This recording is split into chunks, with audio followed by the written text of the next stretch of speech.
fairly bold statement. Every industry will be digitally remastered. Do we understand what that means? And we heard quite a bit about social media, and we know the effects of this. We've heard about this, we've seen it, we've witnessed it, the likes of Amazon and Google. But how about heavy industries? How about education? A lot of what we do in this region is around heavy industry, education, government. And when I'm talking to CIOs and IT leaders, I quite often hear, well, that's very interesting, but it doesn't quite affect us in our business. And I dare to say, it will. Now, you've probably heard Gartner talk about the nexus of forces, and James had a slide very similar to it around mobility, cloud, data or information or analytics, mobile. So this is a nexus of forces. This is something that's been upon us for the last few years and is creating a lot of change. But now we're start looking at things like smart technologies, robotics, human augmentation. What does that do? That is absolutely going to have an effect on heavy industry. So here's an example all the way over on the left, mature forces. This is the internet. We saw some change. We saw some shift. We have the nexus of forces, which we're in the middle of today. And now we're moving into these emerging forces, even things like 3D printing, which promises to change things like logistics. Why do I need to ship something when I can print it right here? So here's an example. There will be winners and losers in all of this. I think we probably know most of these examples. And I don't mean to pick on any individual company, but when we say winners and losers, the deciding factor was simply they filed for bankruptcy. To me, in the world of business, that's probably a sign that you haven't done very well in the current environment. But these are many companies that have been around in some cases since the 1800s, very successful companies. So if we look at, on the left-hand side here, Polaroid or Kodak, and Kodak only falls a little bit further down the line because they've just recently filed for bankruptcy in their camera division. But how many people know this story? Digital cameras, right? This is the story, Kodak, right? So did Kodak say the digital camera just doesn't going to work? Did they ignore it? Absolutely not. They knew that this was something that they had to consider, and they built, manufactured, produced, and distributed a digital camera. They just didn't respond quick enough. And that's a big theme from all this. Can we all respond quick enough to the nexus of forces and these emerging technologies? And you go through the list, record stores. When's the last time anybody walked into a record store to buy a CD or a record or a cassette tape? Or go to the movie rental house? All of these things have been displaced by new contenders, people outside of their industry. Amazon, eBay, Google, iTunes. Even down the line here, we have a Chinese grocer that's going online and selling groceries, something that would seem impossible to sell online. So, welcome to the third era of enterprise IT. And there are three ways that CIOs and IT leaders and organizations are responding to this new threat. And we'll go into each of these rather quickly.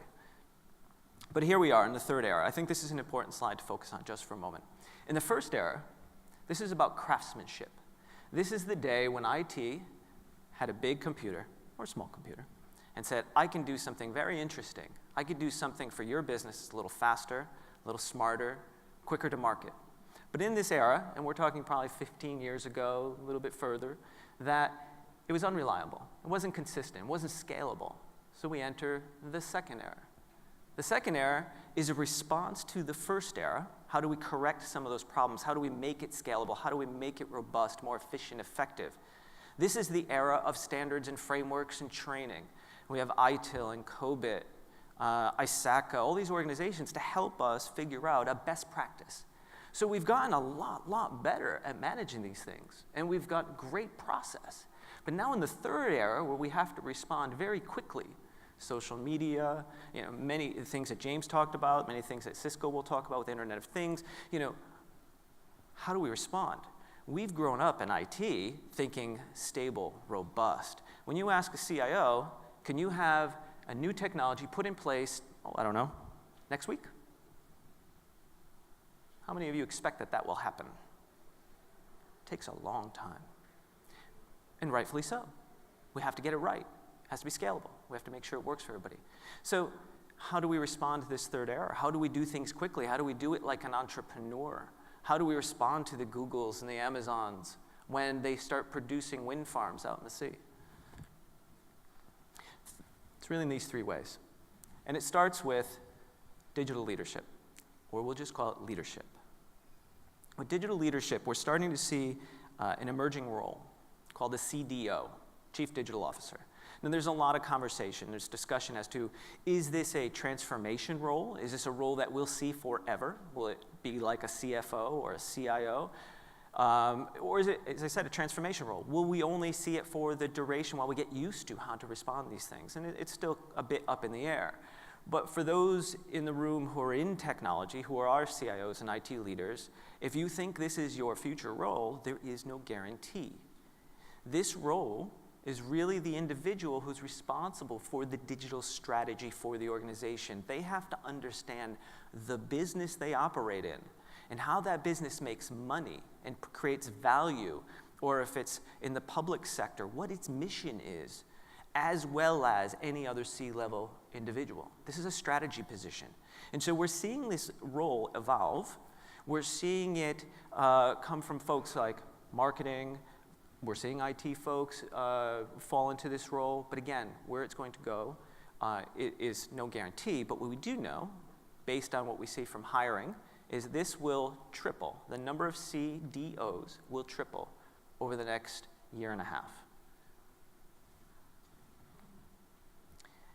So one of the probably the more important things and who you assign the role of digital is what is the response from the C-suite? How does the CEO feel about this? How does the CFO feel about it? Are they prepared? Do they understand? When we did our survey, we looked for correlations, and one of the glaring correlations that came back was the more digitally savvy the CEO is, the more successful the IT organization is. And we measured on these four areas. I don't know if you could see it, but CIO power, IT effectiveness, user satisfaction, and business performance. On the low side, where the IT organizations didn't do so well, their CIO or CEO was less digitally savvy. Where they did really well, their CEO was more digitally savvy. Now, this is not a knock on the CEO. These are very intelligent people, very savvy, generally with business. They know their organization. That's how they got to these positions. But they may not be as savvy digitally. So as leaders, when we look at this, we have to make sure that we understand the technologies, and this is a great place to do that. But also we have to make sure that we walk out of here and we educate others. It's for the better of our business. It's for the better of our careers. So how do we educate? How do we educate the larger enterprise? How do we educate the executives in our organization? Here's just some examples that come out of our survey and some of the case studies talking to many leaders across, again, globe. And a lot of this matches to what's happening in the region.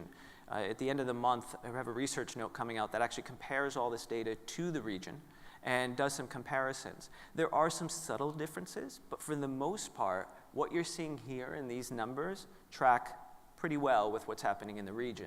This has a global effect, fairly flat. So we had heard that in some cases it's maybe not wise to rely on the youth generation, the younger generation, to educate us. And I absolutely agree with that. But there are opportunities to sit and pair up executives with younger people in the organization, and younger isn't necessarily just an age thing. It's people who are used to working in this digital environment. Pair them up, find out how they would use your services, whatever that may be. Hackathons, how many people have heard of a hackathon? Few. This is a great concept. You put some people in a room, it's typically used with programmers. Put them in a room, give them a mission, and you give them a certain time frame, sometimes a budget. You say, you've got 24 hours or 48 hours, or over the weekend, I want you to produce, let's say, an application or at least a prototype that solves a problem. But it doesn't have to just be computing. It could be any problem you want to solve or any new ideas around innovation. So these are just a few examples that you can use. And of course, examples and analogs. As we mentioned, and I used it here when we talk about Amazon and Google and retail and marketing and communications, how they've been affected by this digital disruption. You could use that analog to talk about what's going to happen in other industries. You know, how will energy be affected? Utilities, government. The second area that we're seeing real change is the idea of renovating the core. The core of technology. This is conventional IT. It doesn't go away. You're going to hear us and others talk a lot about being more innovative and about being more agile and faster. But it doesn't mean conventional IT goes away. This is the platform on which all of this other really great stuff sits on top of. So, but there are some things that need to happen, and this is the renovate the core. When we look at spend for 2014, we asked CIOs to help us understand what their highest areas of new spend will be. And this is very consistent with this region as well. It falls into two camps. It's about renovating the core on the left, and you'll see things like infrastructure data center, ERP, cloud, many things that are very topical. This is about not just the latest maintenance upgrade. This is about how do we prepare these technologies for this new era. When we look at ERP, there's good analytics that happens in there, but they're not always the easiest to navigate or make go mobile or decouple. And these are the types of changes we're seeing. Exploit the new, we heard James talk about a lot of these things. BI analytics, mobile, organizational digital marketing. This is about not just preparing your foundation, but it's actually venturing into this digital space and understanding what it can do for your organizations.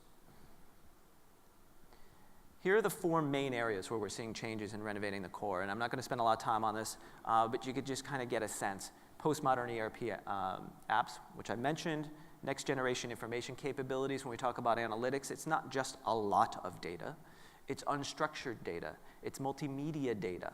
How do we manage these things and create some meaningful information? Hybrid cloud, it's a mix of public cloud and your own internal cloud, and leveraging both of these things in creative ways. And then more diverse partnerships. Found this very interesting. There are many, many organizations that are looking at changing their sourcing relationships over the next 3 to 4 years, dramatically. And the way they're changing them,